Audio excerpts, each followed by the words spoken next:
اماراتی حکومت کے پاکستان پر مالی جرمانے کا خطرہ ٹل گیا۔ وفاقی کابینہ نے اسٹیٹ لائف انشورنس کارپوریشن کا سرمایہ بڑھانے کی منظوری دے دی۔ وفاقی کابینہ کی اسٹیٹ لائف انشورنس کارپوریشن کا سرمایہ بڑھانے کی منظوری۔ بات کرتے ہیں ڈون نیوز کے نمائندے طاہر شیرانی سے۔ طاہر شیرانی، بتائیے گا سرمایہ میں کتنا اضافہ کیا گیا ہے؟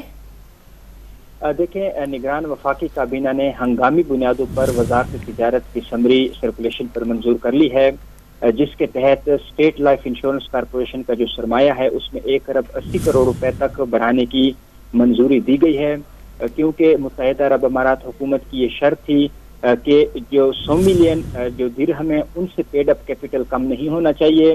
جو اسٹیٹ لائف انشورنس کارپوریشن کا پیڈ اپ کیپٹل تھا وہ متحدہ عرب امارات حکومت کی شرط سے کم ہو گیا تھا، اور اس کی وجہ یہ تھی کہ روپے کے مقابلے میں جو درہم تھا اس کی قدر بڑھ گئی تھی، اس لیے شارٹ فال پیدا ہوا تھا۔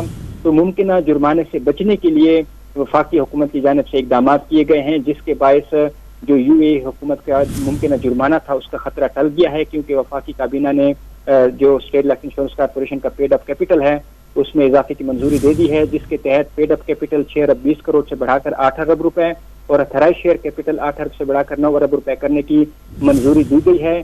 اور کیونکہ متحدہ عرب امارات حکومت کی شرط تھی یہ پوری کر لی گئی ہے، اس لیے اسٹیٹ لائف انشورنس کارپوریشن کا جو جرمانہ ہے اس کا خطرہ ٹل گیا ہے۔ بہت شکریہ تفصیلات دینے کے لیے طاہر شیرانی آپ کا۔